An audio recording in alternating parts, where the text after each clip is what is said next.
여러분, 하나님의 말씀을 보면서 이 하나님의 말씀 가운데 있는 하나님을 만나는 것이 소중하지요. 아무리 하나님의 말씀을 읽어도 그냥 이것이 글자고, 그저 이런 말이 있구나, 그저 그러고 넘어가면 사실은 아무 의미가 없습니다. 이 세상에 우리가 읽을 것이 성경밖에 없습니까? 성경보다도 우리가 읽을 거리는 너무너무 많아요. 하나님이 왜 우리들에게 이 기록된 성경의 말씀을 주시는가? 이 말씀이 곧 하나님이라. 하나님이 말씀하시는 것처럼. 또 이 말씀은 바로 우리를 위해 이 땅에 오신 예수님, 그분 자신이다 하는 것을 우리가 기억해야 합니다. 오늘 이 아침에도 우리가 잘 흔히 읽지 않는 구약의 에스겔의 말씀을 읽으면서도 이 말씀을 통해서 내게 말씀하시고 내게 임재하시고 내게 보여주시는 그 하나님의 영, 그리고 이 말씀이 육신이 되어 이 땅에 오셔서 우리를 위해 생명까지 내어주시는 그 예수님의 심정을 우리가 알 수 있어야 합니다. 우리가 그것을 알게 되면 구약의 이 말씀을 읽든지 아니면 신약에서 우리 예수님께서 우리에게 해주신 그 말씀을 읽든지 이것이 다 똑같은 말씀이구나, 한 하나님께서 우리들에게 말씀하시는 주의 음성인 것을 알게 되는 것입니다. 예수님은 그런 말씀을 하셨습니다. 우리가 이 땅을 살아가면서 우리를 세상의 소금이라 하셨는데, 소금이 그 맛을 잃으면 그 소금은 이 세상 사람들에게 버려져서 그리고 그 사람들에게 밟힐 뿐이라, 그렇게 말합니다. 어찌 보면 이 세상에서 가장 귀한 것, 소중한 것이 뭐지요? 그게 금입니다. 그 금 중에서도 사실은 가장 좋은 금이 무슨 금입니까? 소금입니다. 요즘이야 아이고 사관님 소금 그까짓 게 얼마나 흔한데요. 그러지만 옛날에는 얼마나 귀했으면 금이라 그랬겠어요. 소금이 얼마나 귀한지 몰라요. 그걸 알면 예수님께서 그 옛날 2000년 전에 우리들에게, 제자들에게 말씀하시면서 너희는 세상의 소금이라 그러시는 것은 정말 우리가 얼마나 귀중한, 정말 하나님이 보시기에는 이 세상의 그 어떤 은금보다도 더 귀한 존재라 하는 것을 우리에게 말씀하시는 것이죠. 여러분, 세상의 금은 그저 그 빛깔만 내는 것이지만은 우리 주님이 우리에게 말씀하시는 데는 세상의 소금이라 하실 때는 우리가 세상을 바꾸는 것입니다. 썩어지는 세상, 썩어 문드러지는, 정말 볼 수도 없고 냄새를 맡을 수도 없고 먹을 수도 없고 아무짝에도 쓸모없는 썩어진 것, 그것이 썩지 않도록 하는 것이 뭐라고요? 소금이. 근데 그 소금이 누구예요? 우리예요. 그런데 이처럼 귀한 우리가 맛을 잃으면 아무짝에 쓸모없어서 그냥 버리게 된다는 거죠. 세상 사람들에게 밟힐 뿐이라. 여러분, 우리는 그냥 예수님이 그런 말을 했지, 하지만 그 말씀 속에 제가 이렇게만 설명을 해드려도 얼마나 그 속에 우리 주님이 우리에게 말씀하시는 깊은 뜻이 들어있는가 하는 것입니다. 하나님이 우리를 세상의 소금으로, 세상을 비추는 빛으로 우리를 세우셨는데, 우리를 지으셨는데, 우리를 이 땅에 두셨는데 우리가 그 맛을 잃게 되면 누가 속상하실까요? 우리 하나님께서 얼마나 속이 상하겠습니까? 하나님이 왜 진노를 하시느냐, 왜 심판하시느냐, 왜 자꾸 사관님은 아침마다 아이고 좀 아침에 축복해주는 말씀, 잘 될 거라고 하는 말씀, 뭔가 좀 이런 말씀을 해주시면 좋을 텐데 이 새벽에 눈 뜨자마자 하나님이 심판을 하시느니 무슨 멸망을 하느니, 왜 사관님이 그런 말씀만 자꾸 하세요? 그런데 그것도 하나님이 주신 말씀이니 제가 전해야지 어떡하겠습니까? 그렇죠? 하나님은 말씀하셨는데 하나님의 그 말씀은 버려두고 우리가 좋아하는 말씀만 행하면 그게 바로 맛을 잃어버리는 거죠. 짠맛, 입에 넣기만 해도 그냥 그 짠맛인 것처럼 하나님이 우리에게 주시는 이 말씀을 우리가 또한 마음에 깊이 받을 수 있어야 합니다. 하나님의 심판이 왜 임하느냐, 왜 이 세상에 하나님의 백성을 망하게 하느냐, 그것은 우리가 맛을 잃어버리면 그렇다는 것입니다. 오늘은 하나님께서 에스겔에게 다시 말씀하시는 것입니다. 지금까지 우리가 보았던 에스겔의 말씀, 그 말씀을 하고 난 이후에 1년 2개월이라고 하는 세월이 또 흘렀습니다. 여러분, 어제하고 오늘하고 지금 1년 2개월이 지났어요. 하나님도 힘드신 것 같아요. 여러분, 부모가 아이 회초리 대서 매질하고 너 이 녀석 이렇게 하면 너 망한다, 너 죽는다, 너 다리 몽둥이 부서진다 하는 거, 그거 쉬운 일 아닙니다, 여러분. 그렇죠? 하나님도 너무 숨이 차가지고, 그냥 하나님도 너무 힘들고 괴로워가지고 에스겔에게 말씀을 하시고 1년을 쉬었어요. 1년 2개월을 지난 이후에 다시 에스겔에게 오늘 나타나신 그날이 제6년, 6년이라고 하는 것은 에스겔이 포로로 잡혀온 이후 6년이라는 것입니다. 6월 5일에 참 에스겔이 얼마나 이렇게 정확하게 그 하나님이 자신에게 말씀하신 그 날, 그 때, 그걸 정확하게 기록하는 것을 보면 이 말씀이 얼마나 우리들에게 그냥 하는 말씀이 아니고 에스겔에게 우리들에게 주시는 말씀인 것을 알게 되는 것입니다. 나는 집에 앉았고 유다 장로들은 내 앞에 앉았는데 주 여호와의 권능이 거기서 내게 임하셨다 말씀하는 것입니다. 그동안에는 에스겔에게 임했습니다. 하나님께서 주신 말씀을 그들에게 전했는데 그래도 그 유대 백성들 가운데 에스겔을 통해서 하시는 그 말씀을 듣는 사람들이 있었던 모양이지요. 그 유다 장로들이 그래도 하나님의 말씀을 전하는 선지자니까 무슨 일이 있는지 저는 알지 못하지만 이 에스겔의 집에 함께 모여 있습니다. 그때 하나님께서 에스겔에게 다시 임하는 것입니다. 1년 2개월 만에 하나님의 영광과 하나님의 형상을 에스겔이 그 유다 장로들 앞에서 다시 보는 것입니다. 마치 하나님께서 그들에게 다시 나타나셔서 말씀하시는 것처럼. 그러면서 오늘 말씀이 시작이 됩니다. 오늘 3절 말씀을 보니까 그가 손 같은 것을 펴서 내 머리털 한 모성을 잡는다. 그래요.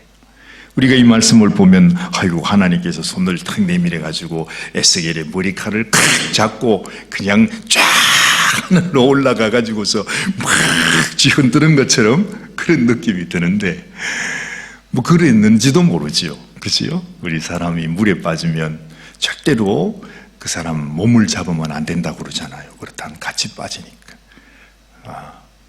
근데 뭐 남자들은 머리카락이 별로 없으니까 될지 몰라도 하여튼 옛날에는 이 머리칼이 긴 사람은 머리칼을 잡고 그냥 잡아당기면은 그래도 건질 수가 있다고 그래요. 제가 이 말씀을 읽으면서 그런 생각을 해요. 어떤 분들은 하나님께서 손을 펴서 이 머리칼을 한 모습이라고 하는 건 이렇게 한 움큼을 잡는 것입니다. 그래가지고 에스겔을 쫙 당겨가지고 예루살렘으로 그냥 옮겼다고 그러는데, 그것보다도 여러분도 우리 그런 얘기 많이 들었을 거예요. 그죠? 하나님 앞에 기도하거나 또 무슨 뭐라 그러죠? 기도굴 같은 데서 하나님께 얘기하고 막 기도하고 있을 때는 막 하나님께서 이렇게 우리의 심령 가운데 임하실 때 하나님이 누군가 나를 이렇게 손으로 안아주는 것 같은 뭐 그런 느낌을 받았다, 그런 얘기들 여러분도 가끔 들으실 것입니다. 그처럼 하나님께서 에스겔에게 좀 강력한 하나님의 그 손으로 마치 자기의 머리털을 탁 잡고 올리듯이 하나님의 권능이 그에게 임해서 자기가 쫙 하늘로 올라가는 걸 이제 표현하는 거죠. 이렇게 여러분, 이렇게 하늘로 붙들려 올라간 사람이 신약에도 있었습니다. 그 사람이 누구였죠? 사도 바울입니다. 삼층천까지 쫙 올라갔듯이 에스겔도 그렇게 하나님의 신에 이끌려 가지고서 올라갔다, 그 말이죠. 근데 정신을 차려보니까 어디로 갔느냐 하니까 그 바벨론에서 있다가 예루살렘까지 간 것입니다. 갑자기 눈을 또 정신을 차려보니까 자기가 예루살렘 성전 안에 들어와 있는 거예요. 그러면서 하나님께서 에스겔에게 보여줍니다. 내가 왜 이 성전을 무너뜨려야 하는가? 내가 왜 이 성전에서 거할 수가 없는가? 내가 왜 이곳에서 내가 떠나야만 하는가? 내가 왜 예루살렘 성전에서 기도하는 너희의 기도를 들을 수가 없는가? 그것을 하나님이 에스겔에게 보여주는 거예요. 여러분, 그 하나님의 그 속상한 마음, 우리에게 주신 하나님의 귀한 은혜, 하나님의 귀한 사명을 주셨는데도, 우리를 소금되게 하셨는데, 이렇게 귀한 존재로 만들어 주셨는데도 맛을 다 잃어버리고 세상에 아무 쓸모없어 버림받는 그런 존재인 것처럼, 지금 이 당시에 예루살렘 성전 안에서 어떤 일이 일어나고 있는지를 하나님께서 에스겔에게 보여주는 것입니다. 인자야, 나의 종아 에스겔아, 네가 이것을 한번 봐라. 너 같으면 어떻게 하겠냐고. 그러면서 성전을 보여주는데, 세상에 한번 보시오. 자, 여기에 뭐라고 합니까? 3절 말씀 우리 다시 한번 읽어보십시다. 그가 손 같은 것을 펴서 내 머리털 한 모습을 잡으며 주의 신이 나를 들어 천지 사이로 올리시고 하나님의 이상 가운데 나를 이끌어 예루살렘으로 가서 안뜰로 들어가는 북향한 문에 이르시니 거기는 투기의 우상, 그 투기를 격발케 하는 우상의 자리가 있는 곳이라. 하나님의 성전으로 갔는데요, 세상에 그 하나님의 성소 안에 투기하게 하는, 아주 투기를 격발하게 하는 우상이 거기에 하나님처럼 다 좌정하고 있다는 것이죠. 이 세상이 아닙니다, 여러분. 하나님의 성전 가장 중심에, 그 안에, 그 거룩한 곳에 하나님의 임재와 하나님의 영광이 거하는 그곳에 질투의 우상, 투기의 우상이 거기에 자리 잡고 있더라. 여러분, 뭐가 생각나십니까? 우리가 하나님을 섬기는 하나님의 성도로 교회를 섬기면서 하나님을 예배하면서 평생을 지냈는데 그렇게 믿음으로 산다고 말하고, 그렇게 교회를 사랑한다고 말하고, 그렇게 하나님을 위해서 그렇게 수고하고 그냥 그렇게 했는데, 그런데요, 우리가 사실 그렇잖아요. 우리의 마음속에 하나님을 섬기는 하나님의 종들의 마음속에 무엇이 있습니까? 투기를 격발케 하는 우상이 우리를 다 우리의 주인이 돼서 있는 거죠. 그래서 지금 이 시대의 교회가 이런 아픔과 문제가 있는 것이죠. 우리 성도들뿐만이 아닙니다. 여러분, 하나님의 말씀을 전한다고 하는, 정말로 하나님의 종이라고 하는 수많은 목회자들도 마찬가지예요. 목회자들도 한번 모여보세요. 그 속에는 투기를 격발케 하는 우상이 있습니다. 다 자기가 최고라고, 내가 당신들보다도 더 높다고, 내가 더 잘 안다고, 우리 교회가 더 크다고, 내가 더 능력이 있다고, 온갖 투기를 격발케 하는 우상이 그 속에 있는 것을 우리가 알게 됩니다.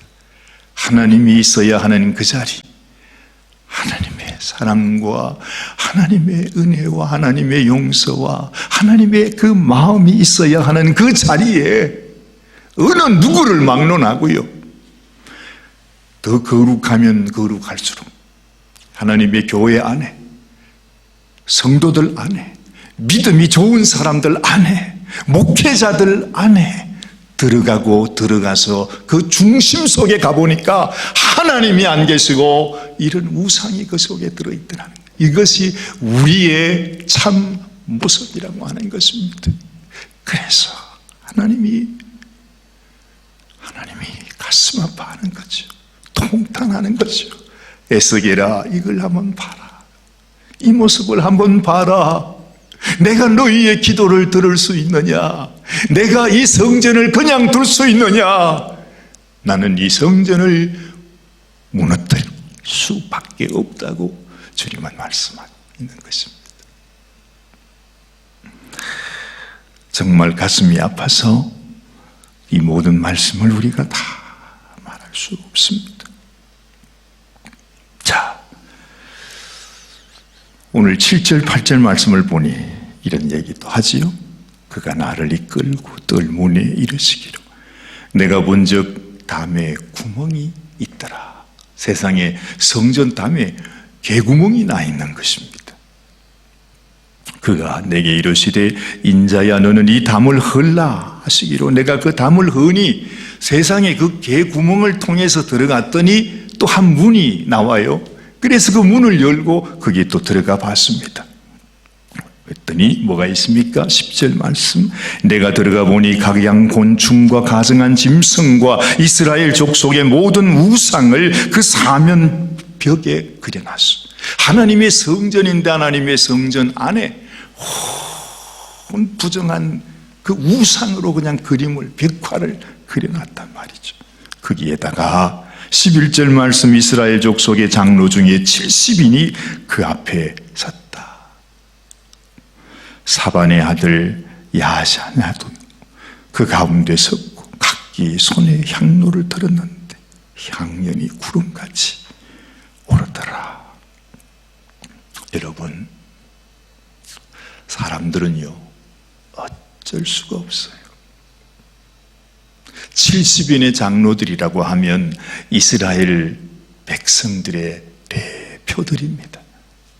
그래서 악한 백성들이 범죄하는 것이 아니라 가장 하나님을 사랑하고 하나님의 말씀을 전하고 하나님의 백성을 인도한다는 그 지도자들의 마음속에 온갖 우상으로 가득 들어차 있다고 하는 것입니다.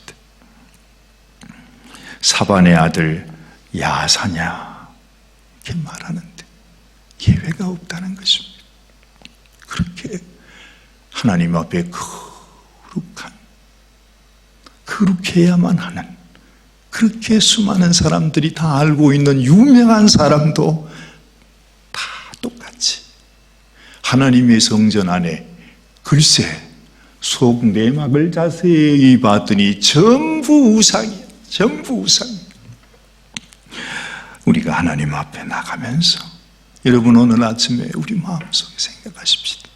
입술로는 내가 하나님의 이름을 부르며 나아가지만은 사실은 내 방에, 내 심령의 방 안에 새겨져 있는 모든 것들은 다 우상으로다. 하나님 앞에 예배하면서도 정작 내가 하나님을 경배하는 것이 아니라 하나님 당신이 나를 도와줘야 돼요. 당신이 나를 축복해줘야 돼요. 당신이 나의 수호신이 되어줘야 돼요. 하나님을 우상으로 만든 이런 모습들이 얼마나 우리들에게 많이 있냐는 것입니다. 아무도 예외가 없습니다. 저도 마찬가지. 여러분도 하나님을 사랑한다고 하는 이 시대의 모든 사람들이 70장로들이다. 누구에게 소망을 갖겠습니까? 얼마나 답답하시면 하나님이 성전을 무너뜨리시겠습니까? 얼마나 답답하시면 도무지 방법이 없어서 하나님 자신이 자신을 죽여서 자신이 피를 흘려서 우리를 살려내시겠냐는 것입니다. 아마도 그런 생각이 들었습니다. 에스겔 역시도 인생입니다.